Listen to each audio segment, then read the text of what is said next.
Hello, everybody. It's Dave Neal, stand-up comic and host of the Rush Hour podcast. About 1 million of you guys sent me this video from Forbes, and you wanted me to react to it. It is Blake Lively being interviewed in 2022 at the Forbes Power Women's Summit. Now, I listen to every Women's Power Summit I can get my hands on, but I had not seen the 2022 Forbes Power Women's Summit. And now I'm being told from friends of the show that it is a must watch. I got this message. Hi, Dave. You have to watch the Forbes Women's Power Summit of 2022 of Blake Lively. She literally says that she needs full authorship when she gets hired. Now, look, here's the deal. I'm not going to blame anybody for negotiating into their contract that they want control of the editing of a film. It's just, if you didn't receive that control, you just have to do what the contract says, right? So the question is, with It Ends With Us and Justin Baldoni, as he was the producer, director, and had full control over that film, did Blake Lively do anything from from her blueprints here as sort of a way to take over that film? So I'm going to jump ahead. Someone told me to start at the 11-minute mark, but let's just rewind and work our way into it. We'll start at the 7-minute mark. Again, this is 2.5 years old, but this is she's labeled as actor, director, producer, and entrepreneur Blake Lively, and she sits down with Moira Forbes, the executive vice president of Forbes. I don't know. Is that is she a nepo baby, Moira? Or does she just so happen to have the last name Forbes? I mean, maybe that's a coincidence. It's like if you're a dentist, you become a dentist. If your last name's Forbes, you become the EVP of Forbes. Either way, let's listen to what they had to say. We talk about being detail-oriented. There's labels such as being a perfectionist or high maintenance, or can be seen as difficult versus something that is ultimately standing up for what you believe in. How do you think about those differences and the ways in which people are using language around the very things that you say are fundamental to business success, but so often for women can be read as a negative reliability? I think it's about identifying it within yourself.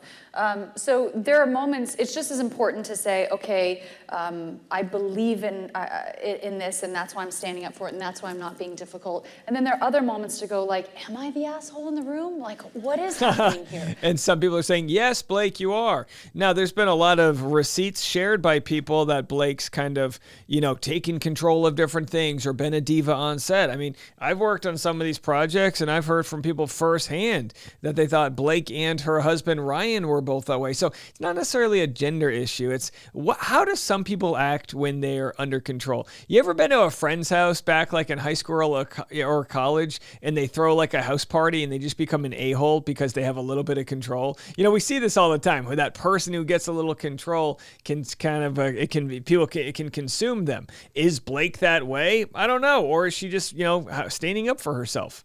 And if you were fair with yourself and really checking yourself, because I find that sometimes you can go the other way and be like, no, I'm falling for, standing up for what I believe in, but then you just end up being difficult. So it's always important to sort of like check yourself. And I find that it's important to stand up for what you believe in, and it's also important to surround yourself with people who feel like they have a voice, and because collaboration is so important. So yeah, I think it's about identifying that, and it's also I think Beyonce really helped us, like all of us Virgos. It was just like, you're like, see, she's a Virgo and she works hard and cares about details and That'll be Blake's defense. No, I didn't claim anything. I'm just a Virgo. Now, and by the way, the poor sound guy has to deal with the clanking of what she's wearing, like body armor here, just medallions clanking back and forth with a hot microphone. But either way, all of this sounds good if you don't apply it to the Justin Baldoni situation, right?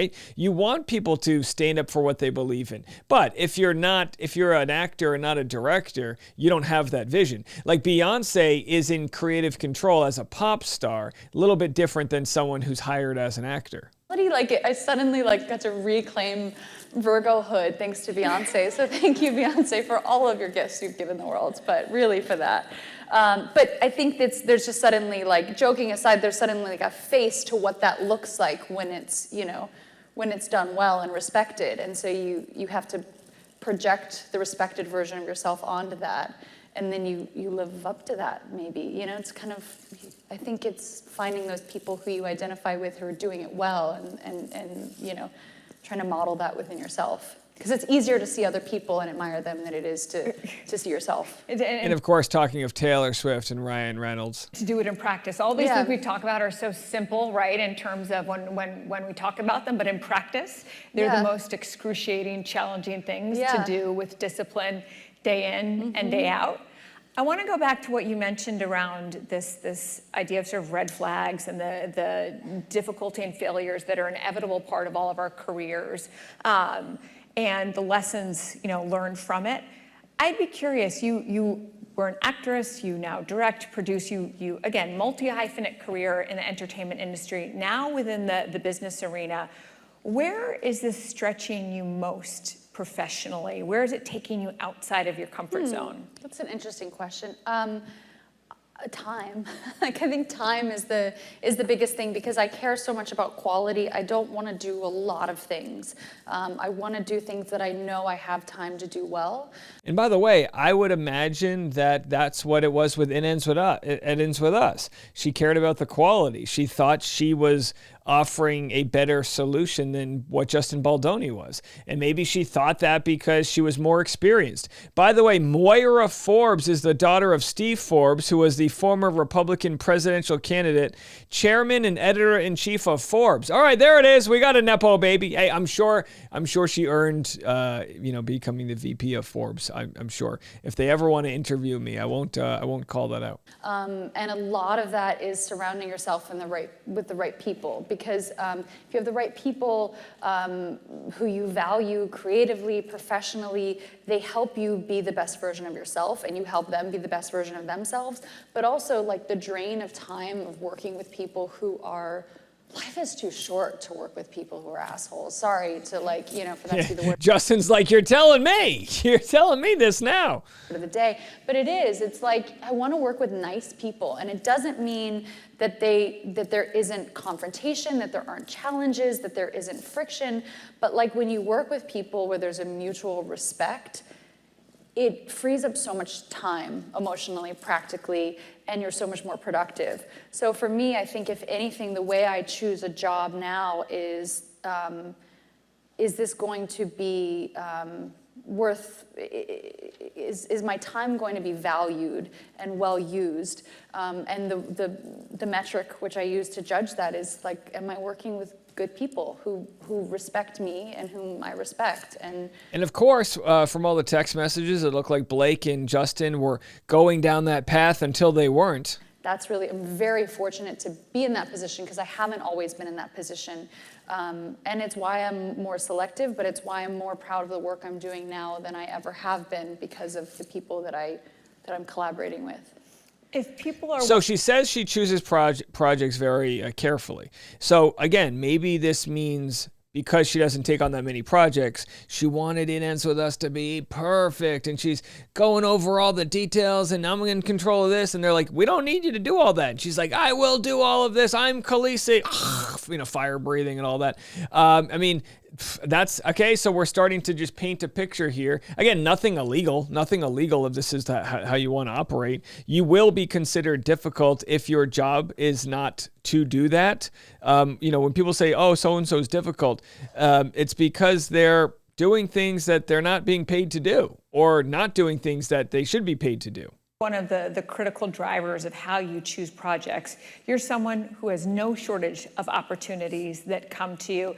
And I think all of us, in terms of those time constraints, are trying to balance the demands of different priorities or different directions that we think we should take. How do you know when there's a force that is pulling you in a direction that you should follow versus one that may distract you? Great question.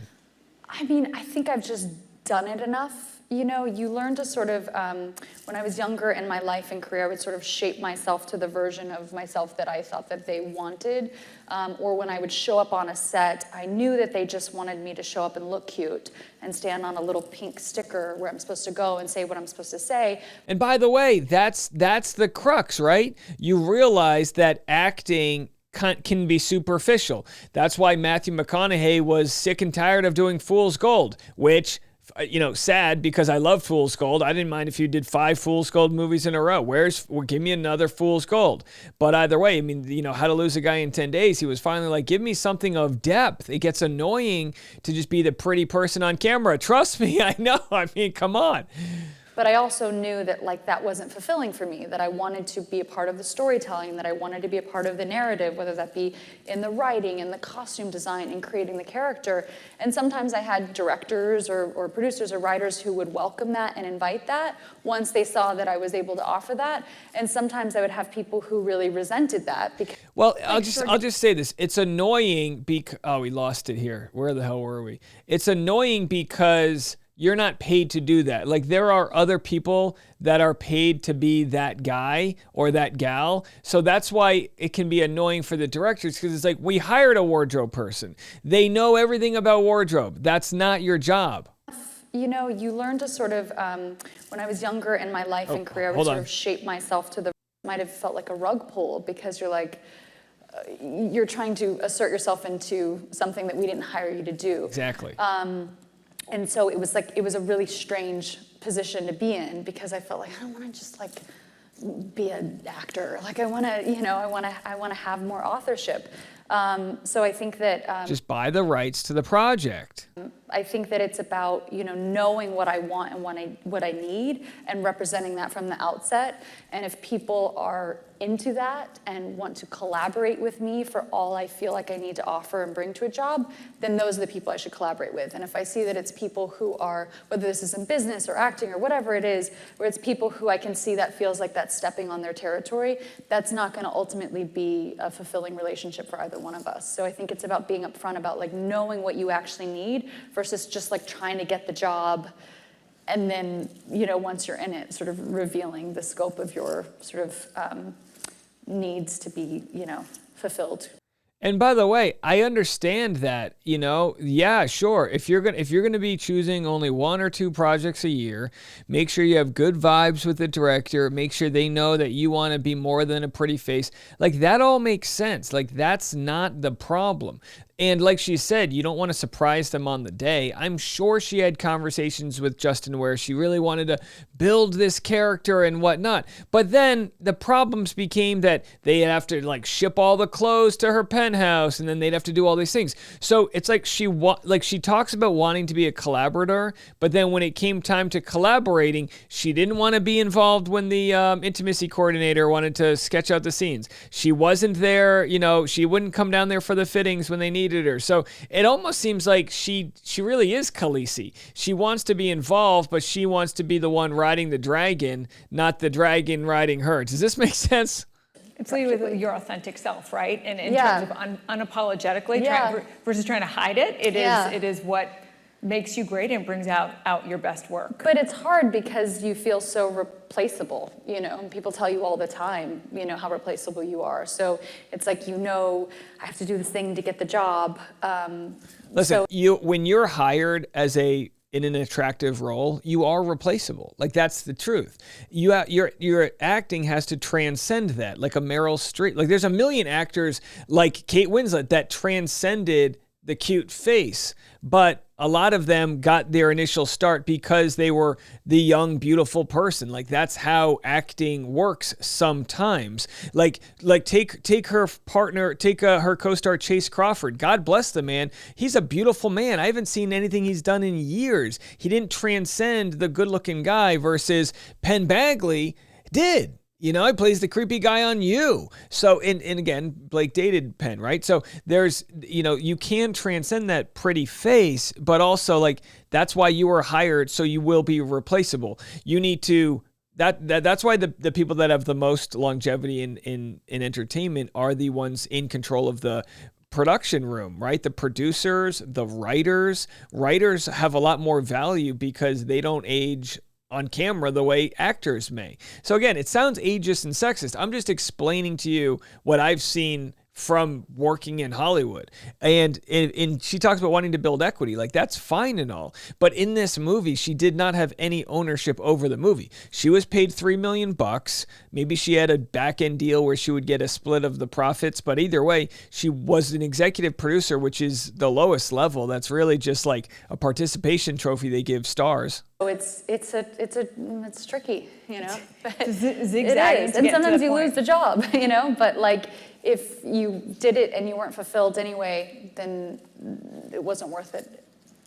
One last question for you, Blake, as we wrap up. We've talked about this dynamic of a multi-hyphenate career. And one thing that which I've loved, that you've talked about as part of this multi-hyphenate is your family. And that has been such a defining. All right, so they go on to other things. Look, I think when it comes down to it is this. Now, does this perfectly explain how she gains control?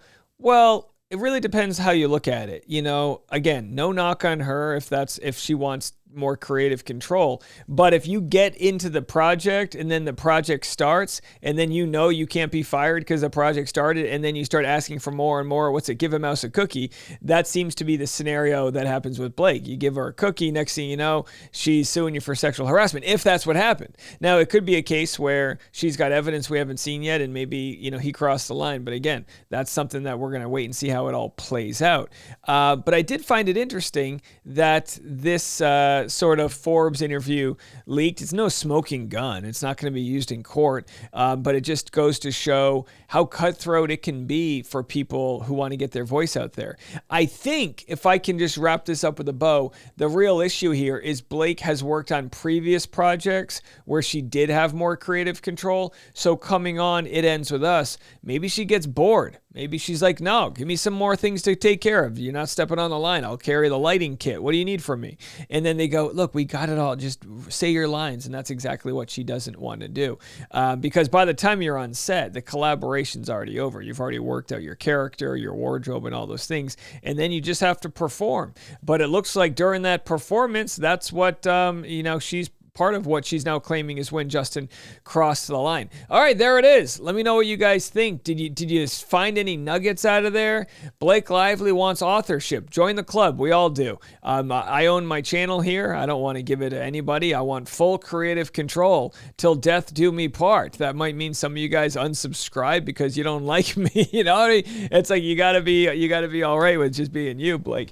But either way, you got to do it fairly. Is the point. And if she crossed the line and coerced, control by making up things and getting him to sign and doing a hostile takeover, that's below the belt. If that's what happened, we'll have to see what the court has to say. All right, more content coming your way. We'll be back right after this.